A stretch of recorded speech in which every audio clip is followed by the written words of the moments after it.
Hi, welcome to the Israel First television program from our studios in Jerusalem. My name is Martin Blackham. I'm with my wife Nathalie Blackham, and thank you for joining us today across the world. We're the program that looks at the news, we look behind the news, and we also look at Hebrew teaching and teaching from the Bible. Now, big news is the announcement by Donald Trump about Gaza. Remember, if you remember on the last program, we talked about the terrorists being released and the problems of that. Well, this week we're talking about the big announcement from President Donald Trump regarding the Gaza Strip. Trump, in shock announcement, says the United States will take over the Gaza Strip. Trump says US will level the site and create an economic development and does not rule out using United States troops. He says he's going to turn Gaza into the Riviera of the Middle East. In a stunning proposal, US President Donald Trump said that the United States will take over and rebuild the Gaza Strip during a press conference with Prime Minister Benjamin Netanyahu. The US will take it over and we'll do a good job too, he said. We'll own it and be responsible for dismantling all of the dangerous and unexploded bombs and other weapons on the site. Level the site and get rid of the destroyed buildings, Trump said in the explosive press conference, which ran for 40 minutes, that the reconstruction of Gaza would create economic development and supply unlimited number of jobs and housing for the people of the area. We're going to take over that place and we're going to develop it and create thousands and thousands of jobs. The US takeover could involve the deployment of US troops. Trump said it would be a long-term ownership position of the land. The president repeated his plans for the Arabs in the area to be relocated outside of Gaza. Elements of what Trump described were redolent of the so-called Trump Middle East peace plan that he unveiled in 2020, which included developing Gaza's waterfront into a tourist destination. Trump proposes the resettling of the 2 million Arab residents in Gaza into Jordan and Egypt. It's estimated that this plan could take more than 20 years and involve the US clearing millions of tons of rubble. It's a logical plan, and to my mind, a plan that's better than any other plan that anybody else has come up with, adding it will take at least a decade to reconstruct Gaza. British Army Colonel Richard Kemp, former commander of British forces in Afghanistan, told news media. I know it shocked a lot of people, Middle Eastern leaders and European leaders, because of its boldness, he said. But in many ways, it's a plan. As a plan, it makes a great deal of sense because Gaza has been virtually completely destroyed as a result of the Hamas war on Israel. The jaw-dropping plan was unveiled by Trump during a joint press conference with Israeli Prime Minister Benjamin Netanyahu, the first foreign leader to visit the White House since Trump assumed office. He's just been elected President of the United States. President Trump is an outside-of-the-box thinker and a visionary leader who solves problems that many others, especially in this city, claim are unsolvable. White House Press Secretary Caroline Leavitt told reporters. By the way, all of this shock announcement is playing out amid a fragile ceasefire and hostage release deal that is taking place, the first phase. Hamas said on the same time as the press conference came out about the Americans taking over Gaza, that negotiations have begun for the second phase of the deal.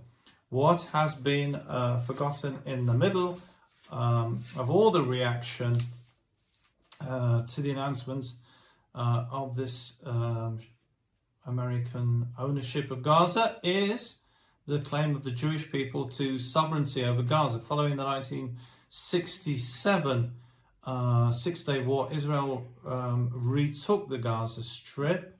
There had been Hebrew people living in the Gaza Strip for centuries. and new Israeli communities were constructed in Gaza, including Gush Katif, Kfar Daram, and Netzarim, and the northern settlements of Eli, Sinai, Nisanit, and Dugit. In August 2005, the terrible disengagement plan was implemented by then Prime Minister Ariel Sharon, which, as we know, led directly to the takeover of the Gaza Strip by the violent Hamas terrorist group. And we need to remind ourselves that Hamas is a terrorist group and is recognized across the world as a terrorist group. Yes, and when there was all these people in Gush Katif, they had some amazing agricultural farms, and they were really, it was a basket of Israel for all the fruits and vegetables. And when they evacuated, they just left it, saying maybe the Gazan will be able to take over and use it, but it's been all destroyed. The violent takeover of Gaza by Hamas, which happened after the terrible disengagement plan, has resulted in the non-stop rocket attacks, really, from the Gaza Strip into Israel, and then, of course, the October the 7th massacre. In one protest against the disengagement plan, there was a human chain. Tens of thousands of Israelis held hands for almost 60 miles connecting Gaza, or the Jewish communities in Gaza, with the Western Wall, the Wailing Wall in Jerusalem. For over 30 years, Jewish people have lived and thrived in Gaza in a community of 8,000 people called Gush Katif. But sadly, in 2005, the residents were forcibly removed in shameful scenes. In 2005, Israeli communities in Gaza were destroyed and the people evicted by Israeli soldiers. The Guardian newspaper reported that some of the expelled Jewish residents had their children leave their homes with their hands held up or wearing a Star of David badge. The Arabs destroyed the greenhouses of Gush Katif, computer equipment, irrigation pipes, water pumps, and plastic sheeting, all of this within days of the Israeli pullout. The Gush Katif Museum in Jerusalem was founded in 2008, and you can see it today. It's still there. You can go on the web in Jerusalem, and visit it, and tells the story of the Jewish settlement in Gaza from the Hasmonean period throughout time, really. And the museum examines the Jewish settlement in Gaza over a period of 3,000 years. So it's something you can go and enjoy. And when you visit Jerusalem, you can visit the Gush Katif Museum. Now, one of the things we've reported on the program is that's a real problem, is the dominance of AI, or artificial intelligence. And the Jerusalem Post has reported on AI super agents who could potentially be able to do jobs typically done by humans, meaning AI will start to replace humans in great numbers. We know that that's happening already in commerce. The past 2 years have seen the acceleration of artificial intelligence and the prevalence of AI in workplaces being faster than people realize. AI is advancing at a breakneck pace, especially in the field of generative AI. You just look that up if you're not sure what that is. According to top AI industrial figures, 2025 is to be the start of the era of the AI super agent. Now, what does the Jerusalem Post mean by a super agent? So we have to know what an agent is. These AIs, by the way, super agents, are in theory smarter and have far more utility than their predecessors and are capable of carrying out more complex tasks than by themselves. To understand what a super agent is, we need to, as I said, understand first of all what an AI agent is. Basically, the AI agent is software that can work towards a specific end in itself. It performs tasks without human assistance and can make decisions. AI agents work with computers and with a web browser by themselves. They're basically the chat button is a AI that you see on websites for business or banks or commerce that you deal with.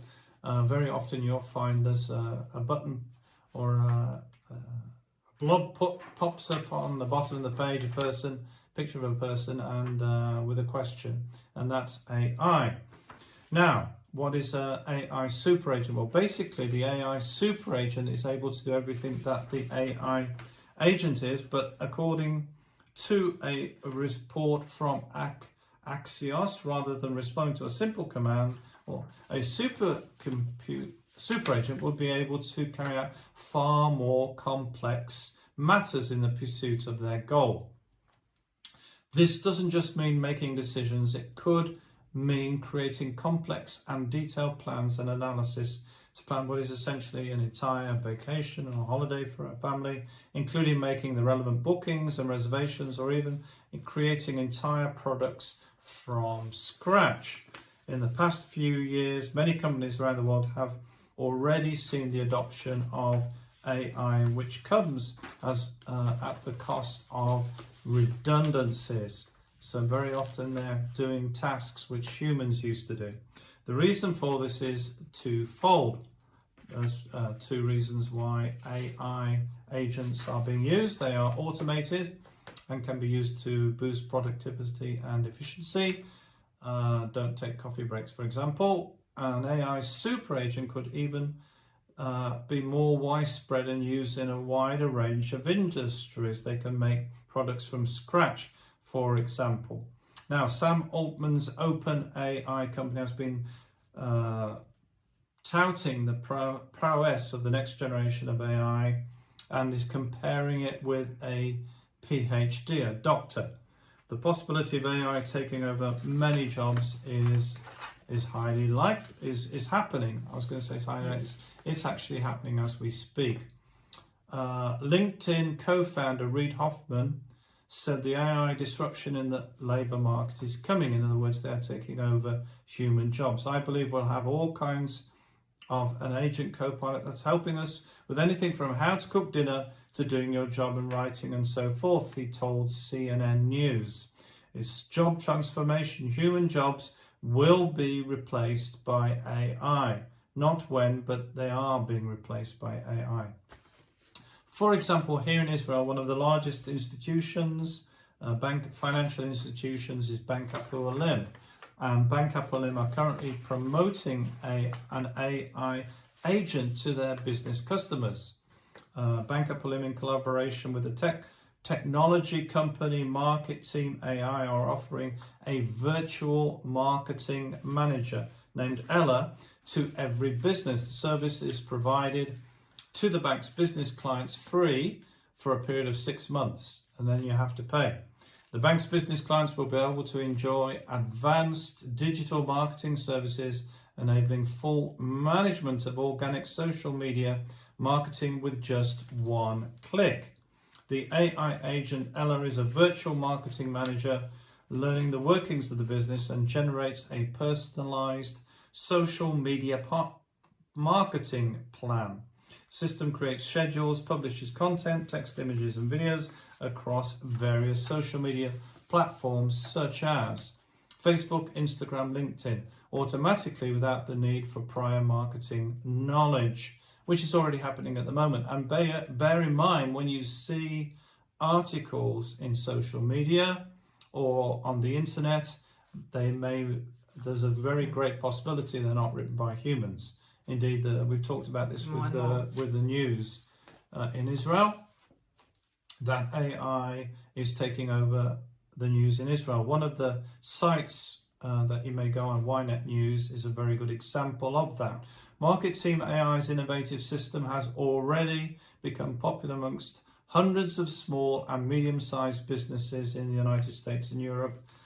And Yigal Barkat, he's the Chief Marketing Officer of Bank Hapoalim. They are one of the biggest banks in Israel, possibly the biggest.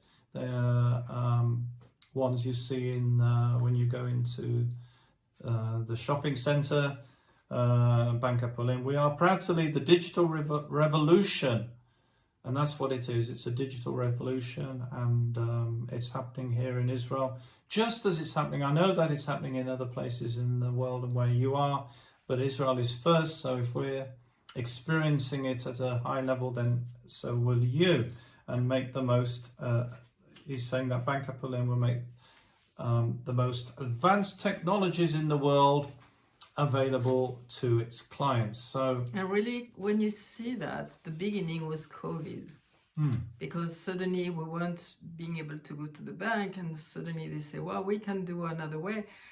And it's very difficult to see people face to face now in the bank. More and more, you have to have appointment and this and that, and and you can see even it's not made for seeing people. When you think about how was the bank before you were going to see your banker, it was very, very different. Which is, again, you always think, I don't say that this is bad in itself, but you have to always think that we are made in the image of God, and that relationship and relation, like face to face, is something which is so very important. And we need that. It's like our brain needs it. Like if we do research, we need that. If not, we are losing our humanity. and it's part of the track we're on for the return of Messiah, as many of you will know.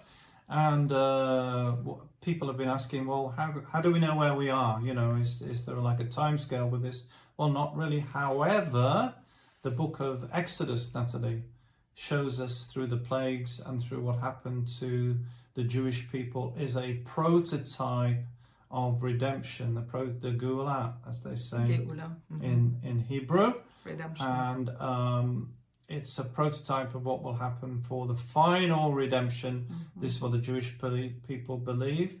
The final redemption of the world before the return of Messiah has to go through this process. Now, Nathalie, you've been digging in. Yeah, this is interesting when you speak about Exodus. Exodus, because we are reading right now the parasha. The parasha is the portion that you read in the Bible every week with our Jewish friends.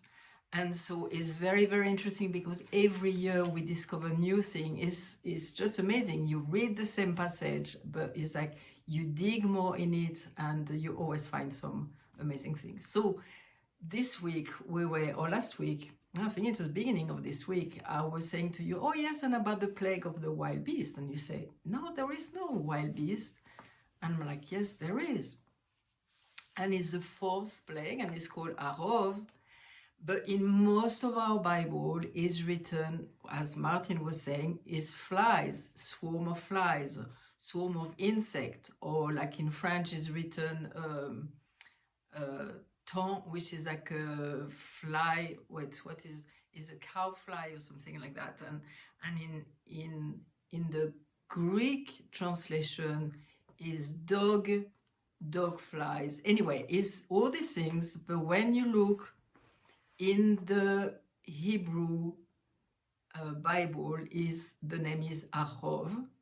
So it comes from like Erev Rav, which was the mixed multitude who came with Moses, is the same root. Arov is like a mixture, but it was a mixture of wild beast. And how do we know that? Because most of all the commentaries, medieval commentaries, and Rabbi Yehuda, who wrote the Mishnah, was because they knew that time was going where they were going to be expelled of the land, and that they needed to keep all the commentaries, all the oral law, and all the things that they were passing by mouth. They knew that they had to write it down to make sure that it wasn't lost. So they wrote the Mishnah, and in it he said exactly mixed assortment of wild animals. And I was reading also another book which was for children, but also with the Mishnah, and there was its ferocious animals, and so very different, obviously, than what is written in most of all the Bibles. Like all the Christian Bibles, usually is written a swarm of insects, and even in some Jewish Bible, Tanakh is written also swarm of insects. So I was speaking with one of my friends who is Orthodox Jew, and we do some studies together, and I said, the Arov, we discover now that is ferocious animal. And she said, what? Yes, we know. And like, no, we don't know.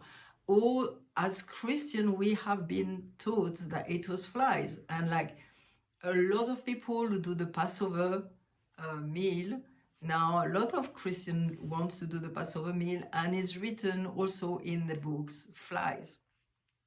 No, it's not. It's Arov. Why do we know that? First of all, we find it in the commentaries, the medieval commentaries, but also you can look also in the Psalm 105. It's written Arov, is verse 31, and it's written also in the Psalms 78, verse 45, and there you can see the Arov who was devouring the Egyptian.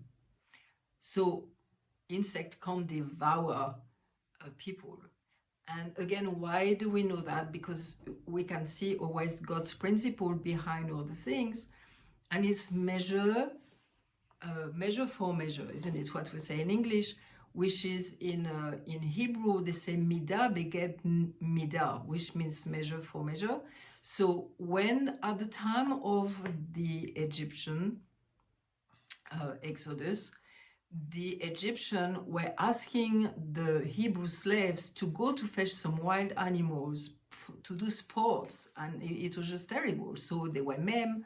They didn't have special instruments to go to fetch them and all of that. They had to do it with their own hand. I don't know exactly, but it was just terrible. So they were maimed.